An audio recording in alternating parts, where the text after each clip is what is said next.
Good morning. Hope your morning is off to a good start and you've got a second cup of coffee with you. I'm in my outdoor office this morning. Good stuff.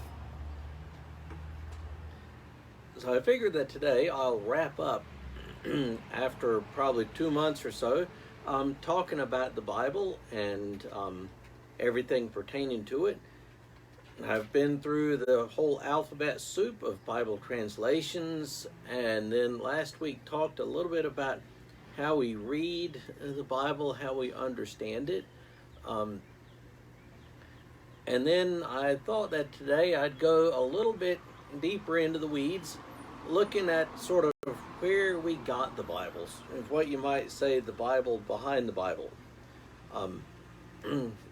So obviously the scriptures that we have, Old Testament and New Testament, are translations from ancient languages, ancient Hebrew and Greek. And I can actually show that to you here. This is a Hebrew Old Testament.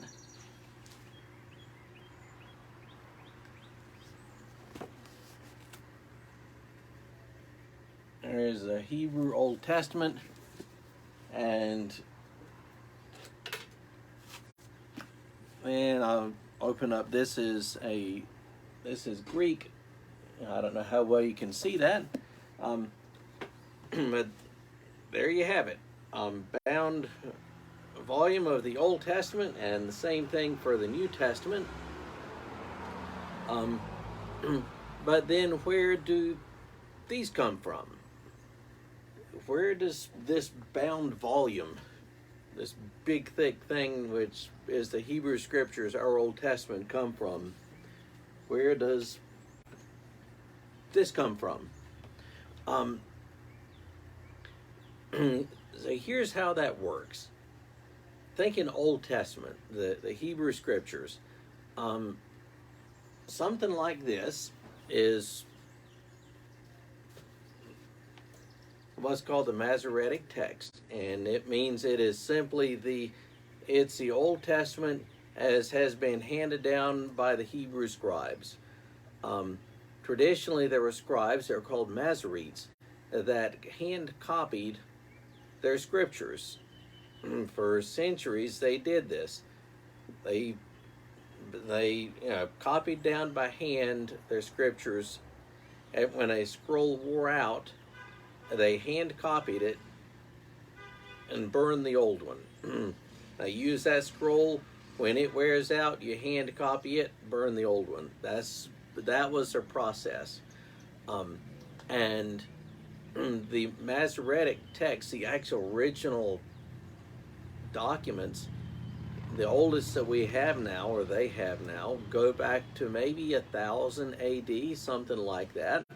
And that's going to be, and that's what this is going to be your starting point for you're translating the Old Testament.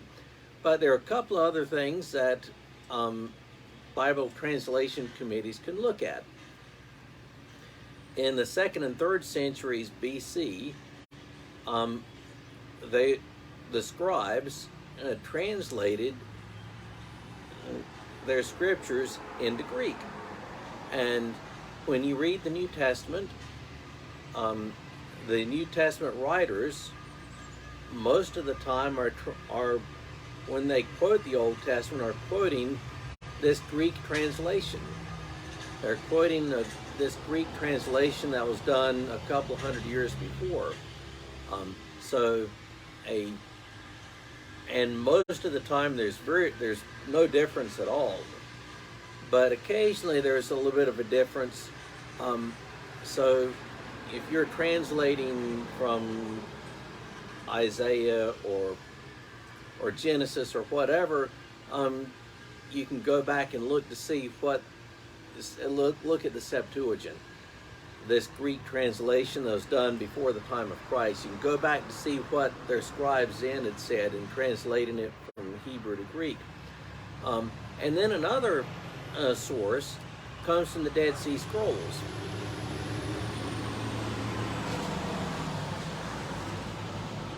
And the downside of the outdoor office is you got traffic noise. The Dead Sea Scrolls were found in the late 1940s, and among other things, they included complete manuscripts of every Old Testament book except Esther. And these scrolls dated back to the time of Christ or even before. So that gives you a window into the Hebrew scriptures that is far older than what we had. So if you're translating the Old Testament, if you're one of the eggheads in a translation team, you start with this. And if there's something that is tricky, you consult the Septuagint, see how they dealt with it at the time of Christ and or before that, and translating from Hebrew into Greek. You consult the Dead Sea Scrolls, see what those texts had. So when you read your Old Testaments now, basically you're reading a translation of this, and every so often in a footnote it'll say where if there's something tricky in the translation, they might refer to having used the Dead Sea Scrolls or the Septuagint. So that's the Old Testament. With the New Testament, things get really interesting in a hurry.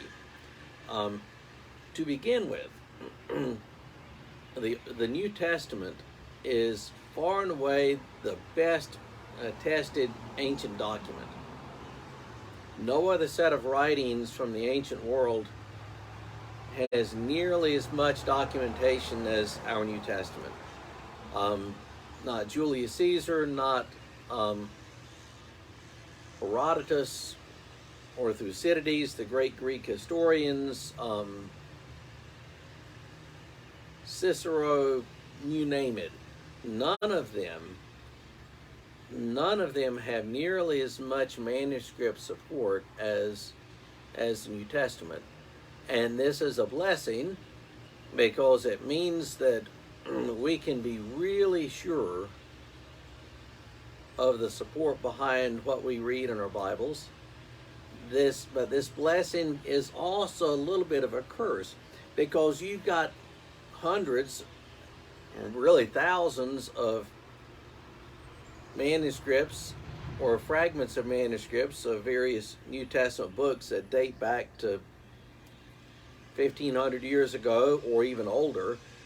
And when you've got that many manuscripts, every so often they're not going to agree with each other, which gives translators all sorts of headaches. So what do you do? You've got all of these ancient manuscripts, thousands of them, that go back to at least 1,500 years old. And so what do you do? How do you begin to sift through them? And here's how they do that. In general, there are two different manuscript families.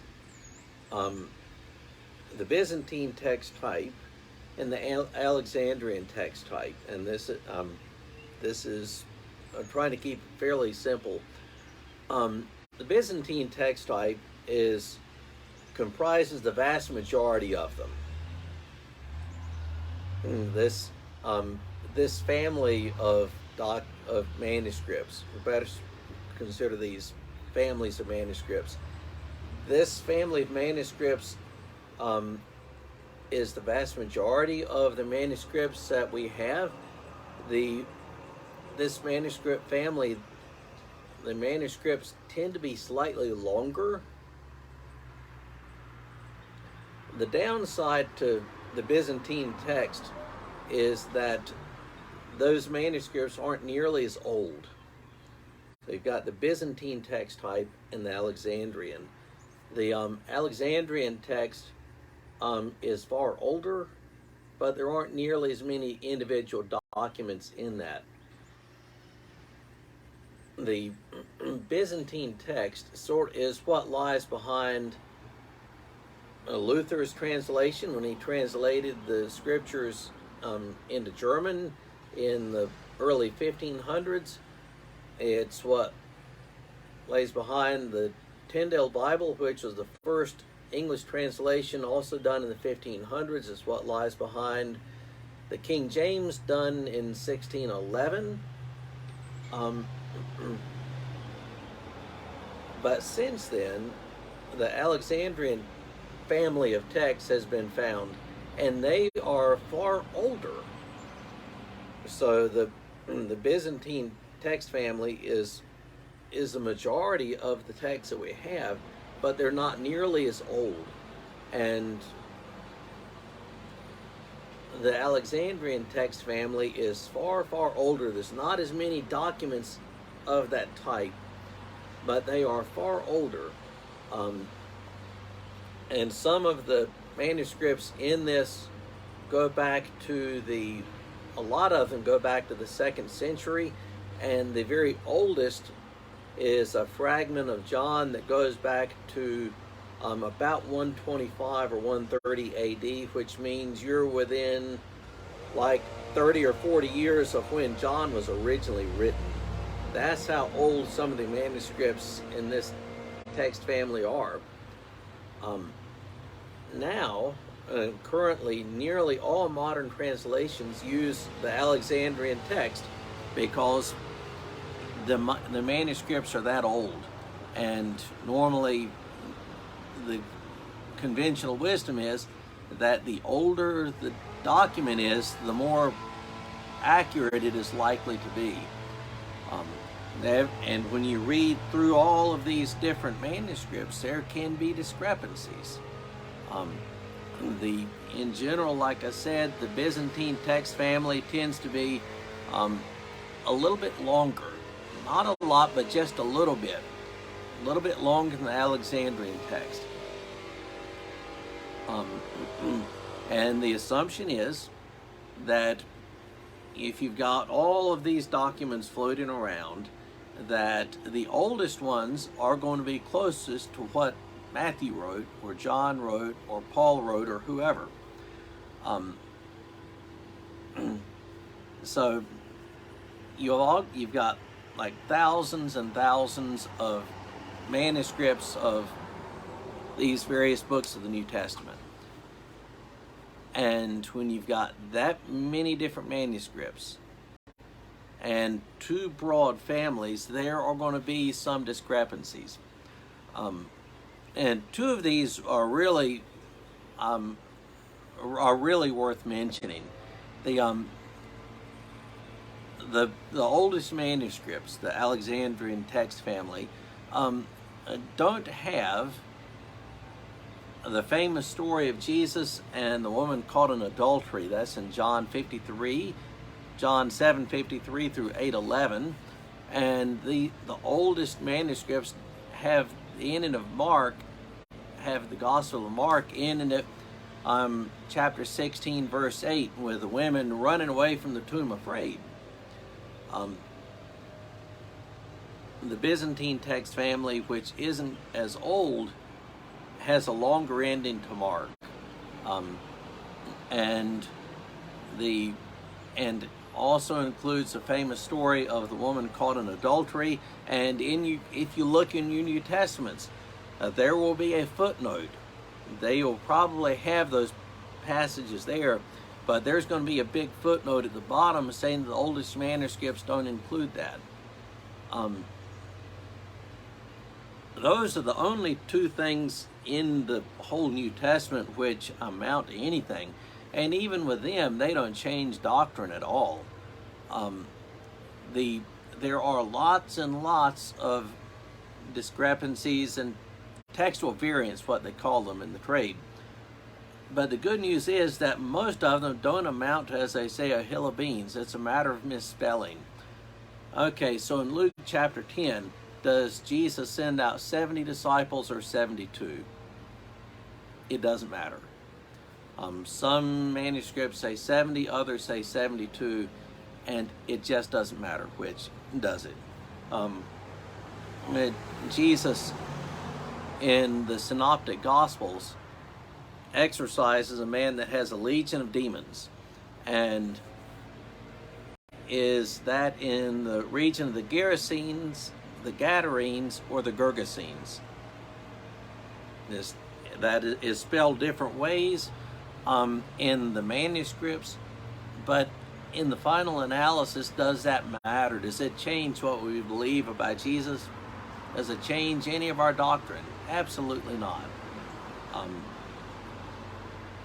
The overwhelming majority of the time, when you have like discrepancies between this ancient manuscript and this one,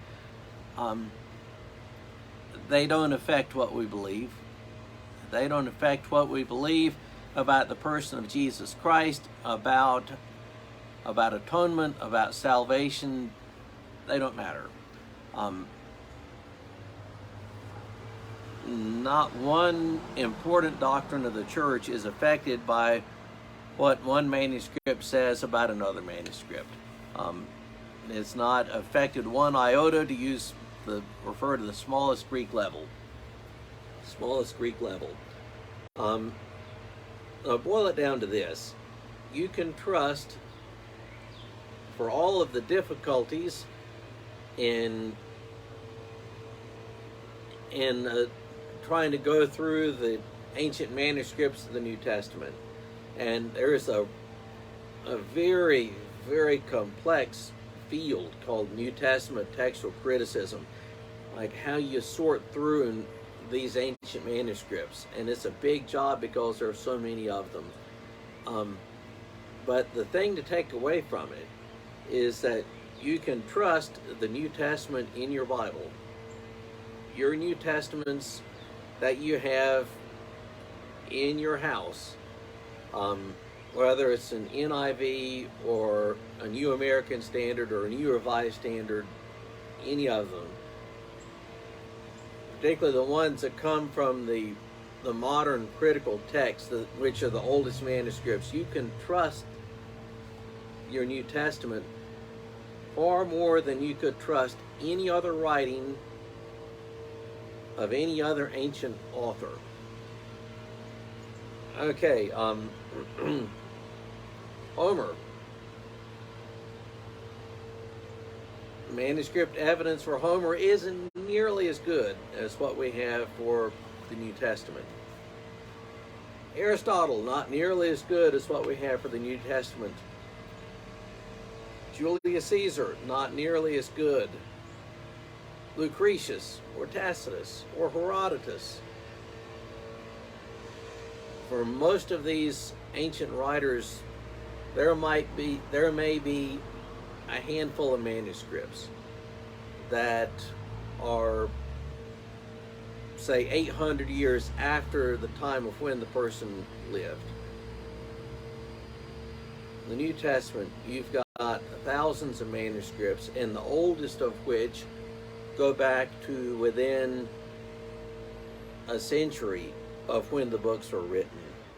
And the very oldest manuscript, it's a small fragment of the Gospel of John, dates to within like 30 or 40 years of when John actually put pen to paper, which is just incredible.